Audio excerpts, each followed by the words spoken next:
तो इस वक्त मैं बनमनखी में मौजूद हूँ और विधायक से भी मेरी बात हुई है, लेकिन उन्होंने कहा कि सरकार जिम्मेदार है। आपको बता दें, एशिया का सबसे बड़ा मिल में से इस मिल को माना जाता था, बनमनखी मिल को आधुनिक तौर पर माना जाता था, लेकिन उस मिल की जो बदहाली है उसको बयां करने वाले कर्मचारी भी, जो आधी जिंदगी उन्होंने दी है उस मिल में काम किया, उसके बाद जो उनका तजुर्बा रहा है, क्यों बंद हुआ मिल, क्यों बंद किया गया मिल और हालत क्या है, वो तमाम चीजें बयां करेंगे। जरा सुनिए। गजेंद्र जी, आपका स्वागत है। जी बताइए। गजेंद्र जी, आप तो उस मिल में काम किए, लेकिन बंद होने की पूरी कहानी क्या है? उतना हम पूरा नहीं डिटेल में बता सकेंगे।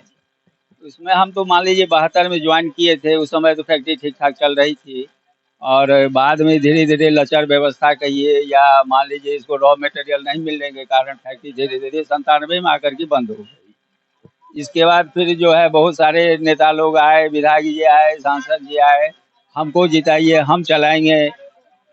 सुशील मोदी आए हुए थे बनमनखी प्रचार में, बोले जो हमारी सरकार बनवाइए, सरकार बनेगी तो सबसे पहला काम होगा हमको बनमनखी चीनी मिल को हम चलाएंगे, अगर नहीं चलाएंगे तो हम बनमनखी में कदम नहीं रखेंगे। माननीय लाल कृष्ण आडवाणी जी के साथ में आए हुए थे कॉलेज ग्राउंड में, लेकिन न वो फैक्ट्री चलाए न बनमनखी आए।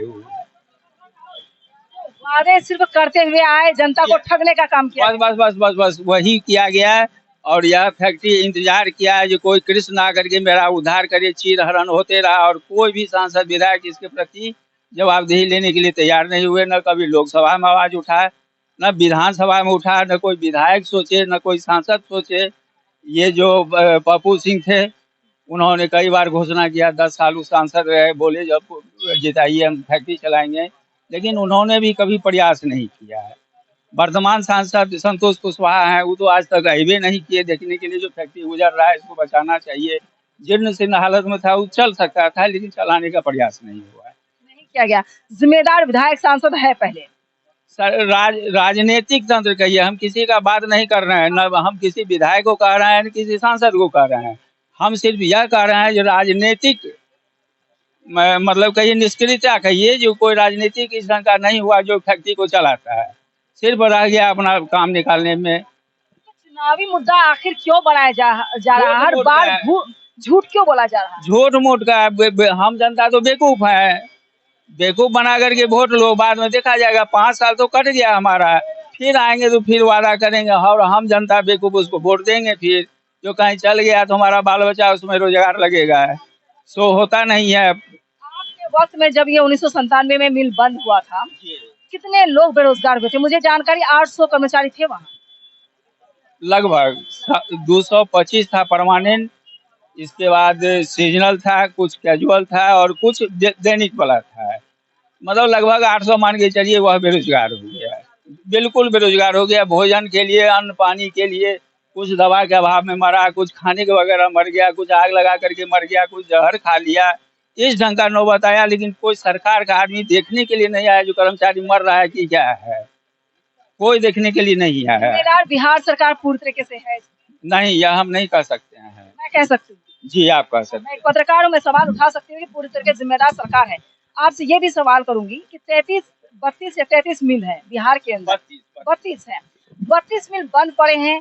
32 में 15 था आपका कॉर्पोरेशन बिहार सरकार का और 17 ठो है प्राइवेट में कैठो चल रहा है, कैठो बंद है, यह जानकारी नहीं है। लेकिन निगम का 15 फैक्ट्री पूर्ण रूप में बंद कर दिया गया है, लीज पर दे दिया जमीन, इसका मान लीजिए बियादा को दिया, फैक्ट्री उखड़ के चला गया। कोई यहाँ पर जब आवाज उठाने वाला नहीं हुआ।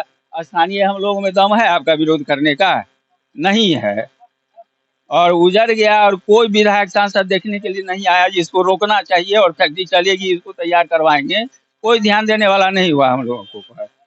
जनता जब युवा बेरोजगार हो रहे हैं, सांसद तो सांसद बनते चले जा रहे हैं, विधायक बन है, मंत्री बन रहे हैं, है ना, लोकसभा विधानसभा चुनाव लड़ रहे हैं, लेकिन जनता को क्या फायदा होता है वोट करने से? क्या वोट सिर्फ एक ही मतलब है उन लोगों का नीति, जो वोट लो, बेवकूफ बनाओ, अपना मौज मारो। जनता मर रहा है, जी रहा है, कोई देखने वाला नहीं है। जनता अशिक्षित होने की वजह से गुमराह हो जाती है, सच ये है।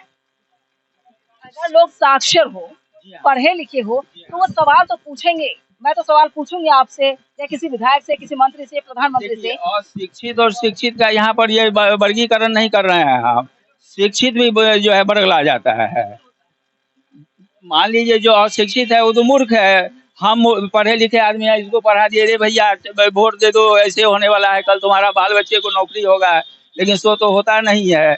किसको आप कहिएगा शिक्षित, किसको आप बेरोजगार कर सकते हैं? सब एक ही थाली में। एक ही थाली में नहीं है। राजनीतिक जो है दुष्चक्र में फंस करके आदमी जो है अपना वोटिंग करता है, बाद बाकी जनता दिख ही रहे हैं, हमारा हाल देखवे करते हैं। जो आज 97 के बाद यही सब धंधा करके जी रहे हैं। कुछ दिन सिनेमा हॉल में नौकरी किए, कुछ कबाड़ी में नौकरी किए और इस ढंग से जान को बचाए हैं। किसी तरह जान बचा लिए, यही बहुत बड़ी बात है। कोई देखने वाला नहीं था, कोई माँ बाप नहीं था हम लोगों का।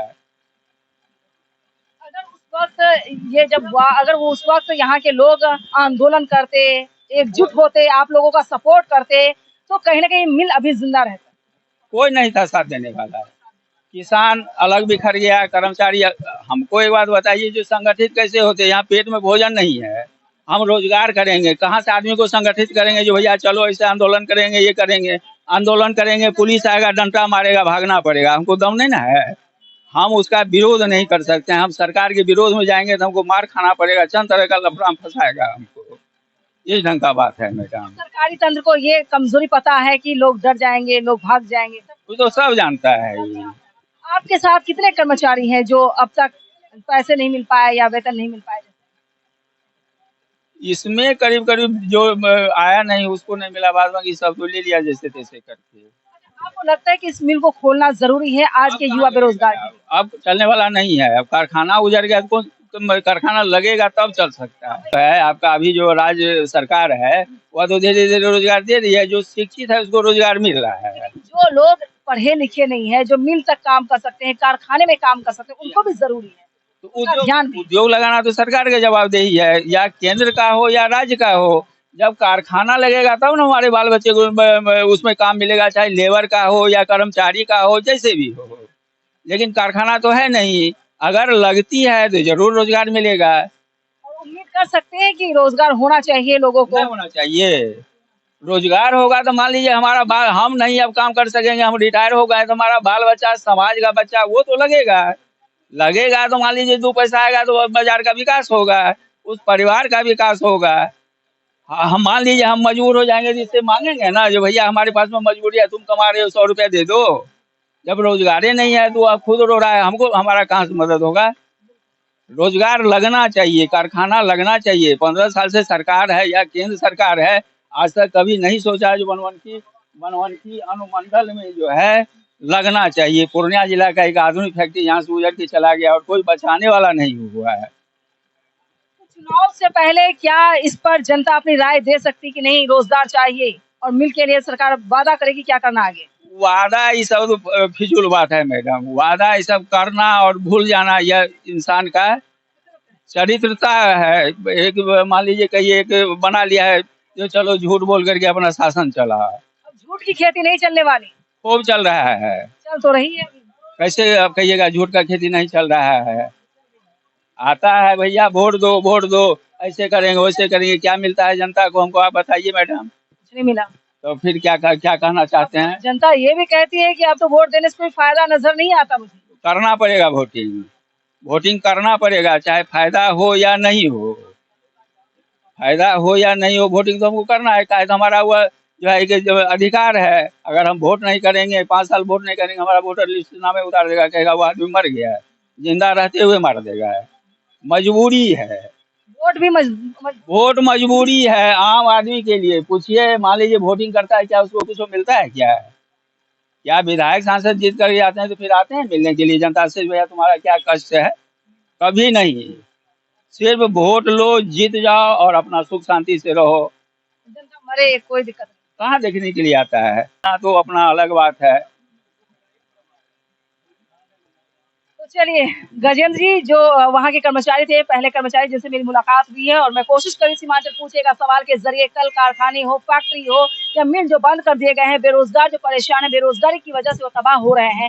कभी काफी आप रेशियो आप देखेंगे कि आत्महत्या युवा करने लगे क्योंकि उनके पास रोजगार नहीं, बेरोजगारी का वो आलम है, गरीबी का वो आलम है कि लोग परेशान हो रहे हैं। लेकिन यहाँ से पलायन कहाँ, दिल्ली, मुंबई, अलग अलग राज्य में कर रहे हैं, लेकिन बिहार में रोजगार होते हुए भी रोजगार क्यों नहीं मिल पाया है? क्या सरकार और सिस्टम पूरी तरीके से फेल है या नहीं? आने वाले वक्त में लोकसभा चुनाव है, लेकिन लोकसभा चुनाव से पहले क्या मिल को तैयार कर दिया जाएगा? मिल को लेकर कोई बात कही जाएगी? जैसा कि उन्होंने कहा कि वादा नहीं किया जा सकता है, अगर आपके पास काम करना है, मिल लगाना है या फैक्ट्री खोलनी तो आकर खोले, वादे नहीं चलेंगे। यानी झूठ की खेती पर जो राजनीति होती है और जनता को जो गुमराह किया था, उस राजनीति से लोग अब दूर हटना चाहते हैं।